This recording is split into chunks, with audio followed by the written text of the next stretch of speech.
कौन गेट खुलवा रहे हो आप? कब से 10 मिनट से गेट क्यों खुलवा रहे हो आप लोग? ऐसे बिना वारंटी गेट खोलेंगे? वारंट आपको पता है? वारंट सील हो चुका है, देखा हुआ वारंट, तब अंदर किया हम। बीबीसी के नई दिल्ली और मुंबई दफ्तरों पर भारतीय आयकर विभाग की ओर से तलाशी ली जा रही है।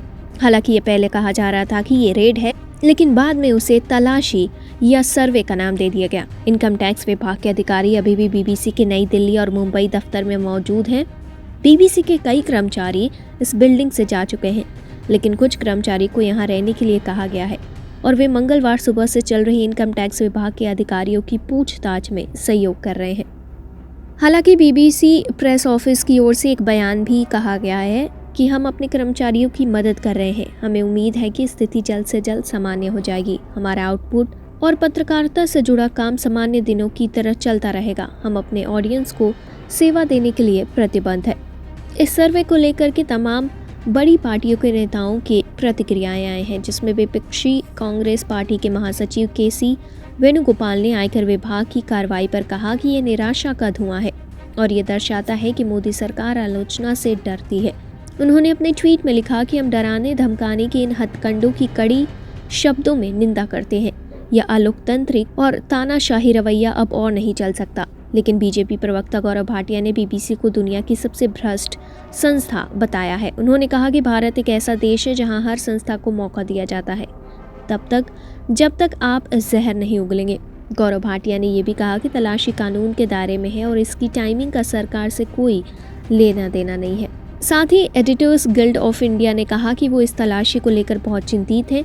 एडिटर्स गिल्ड ने कहा कि ये सरकार की नीतियों या सरकारी संस्थाओं की आलोचना करने वाली मीडिया संस्थानों को डराने और परेशान करने के लिए सरकारी एजेंसियों के इस्तेमाल के प्रचलन का ही क्रम है। प्रेस क्लब ऑफ इंडिया ने भी बयान जारी करके इस कार्रवाई की आलोचना की है। प्रेस क्लब ने सरकार की कार्रवाई पर चिंता जताई है और कहा है कि इससे भारत की छवि को नुकसान पहुंचेगा, और वो इसलिए भी क्योंकि आने वाले 2 हफ्तों में हम G20 की समीक्षा करने वाले हैं। मानवाधिकार संगठन एमनेस्टी इंटरनेशनल इंडिया ने अधिकारियों पर बीबीसी को डराने का आरोप भी लगाया। बीबीसी की ऑफिस पर तलाशी मामले की शुरुआत होती है एक डॉक्यूमेंट्री से। बीबीसी ने हाल ही में भारत के प्रधानमंत्री नरेंद्र मोदी पर एक डॉक्यूमेंट्री का प्रसारण किया था, जिसके कुछ हफ्ते बाद नई दिल्ली और मुंबई स्थित दफ्तरों की तलाशी ली गई। हालांकि ये डॉक्यूमेंट्री भारत में प्रसारण के लिए नहीं थी। ये डॉक्यूमेंट्री 2002 के गुजरात दंगों पर थी। उस समय भारत के मौजूदा प्रधानमंत्री नरेंद्र मोदी गुजरात के मुख्यमंत्री थे। इस डॉक्यूमेंट्री में कई लोगों ने गुजरात दंगों के दौरान नरेंद्र मोदी की भूमिका पर सवाल उठाए थे।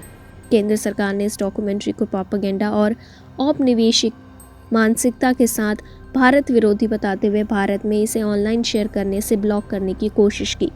बीबीसी ने कहा था कि भारत सरकार को इस डॉक्यूमेंट्री पर अपना पक्ष रखने का मौका दिया गया था, लेकिन सरकार की ओर से इस पेशकश पर कोई जवाब नहीं मिला।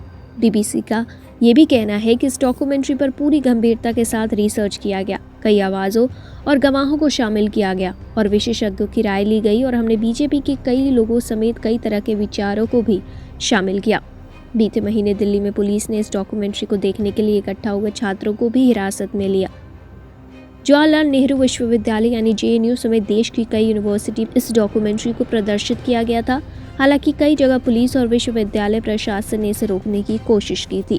खैर, अब देखना ये होगा कि क्या सच में सरकार ये रूटीन चेकअप करवाने के लिए ही तलाशी ले रही है या फिर दाल में कुछ काला है। बने रहिए आगे की अपडेट के लिए only on the national bulletin. हमारे ताज़ा अपडेट्स पाने के लिए चैनल को सब्सक्राइब करें, बेल आइकन प्रेस करें, वीडियो को लाइक और शेयर करना ना भूलें।